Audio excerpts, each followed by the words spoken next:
বাংলাদেশে starling satellite internet পরিষেবা চালু করা এবং এর ভবিষ্যৎ সহযোগিতা সম্পর্কে যুক্তরাষ্ট্রের প্রেসিডেন্ট ডোনাল্ড ট্রাম্পের ঘনিষ্ঠ মিত্র ইলন মাস্কের সঙ্গে আলোচনা করেছেন অন্তর্বর্তী সরকারের প্রধান উপদেষ্টা অধ্যাপক ডক্টর মোহাম্মদ ইউনূস।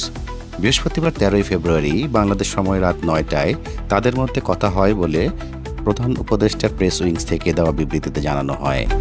এই সময় ডক্টর মোহাম্মদ ইউনূস দুবাইয়ে অবস্থান করছিলেন। স্বল্প খরচে দ্রুতগতির ইন্টারনেট কিভাবে বাংলাদেশের ডিজিটাল বৈষম্য দূর করতে পারে এবং শিক্ষা, স্বাস্থ্য ও সুবিধাবঞ্চিত অঞ্চলে অর্থনৈতিক উন্নয়ন জোরদার করতে পারে, সেই সাথে লাখো ক্ষুদ্র উদ্যোক্তাকে আন্তর্জাতিক পরিসীমায় পৌঁছে দিতে পারে, এইসব বিষয় তাদের মধ্যে আলোচনা হয়। অধ্যাপক ডক্টর ইউনূস বলেন, স্টারলিং সংযোগ বাংলাদেশে চালু হলে নতুন সুযোগ তৈরি হবে। বিশ্বব্যাপী ডিজিটাল অর্থনীতির সঙ্গে বাংলাদেশের আরও ঘনিষ্ঠভাবে একীভূত হতে পারবে। তিনি বাংলাদেশ এবং বিশ্বের অন্যান্য অঞ্চলের প্রযুক্তিচালিত সামাজিক ও অর্থনৈতিক প্রবৃত্তিপূর্ণ সম্ভাবনা উন্মোচন করতে মাস্কের সঙ্গে কাজ করার ব্যাপারে আগ্রহ প্রকাশ করেছেন। ইলন মাস্ক গ্রামীণ ব্যাংকের ক্ষুদ্র ঋণ মডেলের প্রশংসা করেছেন। দারিদ্র্য বিমোচনে এর বিশ্বব্যাপী প্রভাবের কথা উল্লেখ করেন।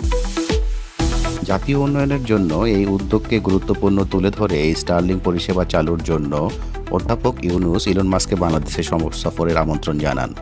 জবাবে ইলন মাস্ক বলেন, আমিও এর জন্য অধীর আগ্রহে অপেক্ষা করছি। আলোচনায় বাংলাদেশের পক্ষ থেকে আরও উপস্থিত ছিলেন প্রধান উপদেষ্টার বিশেষ প্রতিনিধি ডক্টর খলিলুর রহমান এবং এসজিডি বিষয়ক মুখ্য সমন্বয়ক লামিয়া মোর্শেদ। স্পেসএক্সের পক্ষ থেকে উপস্থিত ছিলেন কোম্পানিটির ভাইস প্রেসিডেন্ট লরেন ড্রেয়ার এবং গ্লোবাল এঙ্গেজমেন্ট বিষয়ক উপদেষ্টা রিচার্ড গ্রিফিথস। প্রিয় দর্শক, আসুন এখন আমরা জানার চেষ্টা করি স্টারলিং কিভাবে কাজ করে।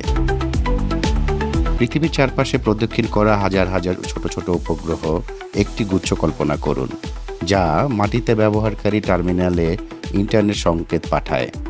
এই উপগ্রহগুলি লো আর্থ অরবিটালে পরিচালিত হয়, যা ট্রেডিশনাল স্যাটেলাইট ইন্টারনেটের তুলনায় ফাস্টার ডাটা ট্রান্সমিশন করতে পারে। এর মানে এটি আরও নির্ভরযোগ্য সংযোগ। বাংলাদেশের বাইরেও স্টারলিং দক্ষিণ এশিয়ার বিভিন্ন দেশ যেমন ভারত, পাকিস্তান ও ভুটানে সার্ভিস পরিচালনা করে। পাকিস্তানে উচ্চ মাসিক ফি এবং হার্ডওয়্যারের খরচ অনেক ব্যবহারকারীর জন্য পরিবাহী সেবাটি গ্রহণ করা কঠিন করে তুলেছে। ভুটানে স্টারলিং 2024 সালের ডিসেম্বরে চালু হয়েছিল, যা দেশটির জন্য একটি উল্লেখযোগ্য মাইলফলক বলে চিহ্নিত হয়। ভুটানি সরকার স্টারলিংকে সবুজ সংকেত দিয়েছে, বিশেষ করে যেখানে ট্রেডিশনাল ইন্টারনেট অবকাঠামো পৌঁছাতে ব্যর্থ, সেখানে স্টারলিং সহজে পৌঁছে যেতে পারে। ভুটানে রেসিডেন্সিয়াল লাইট প্ল্যানটি প্রতি মাসে 3000 টাকায় পাওয়া যায়, যা 23 MBPS থেকে 100 MBPS পর্যন্ত ডাটা সরবরাহ করে।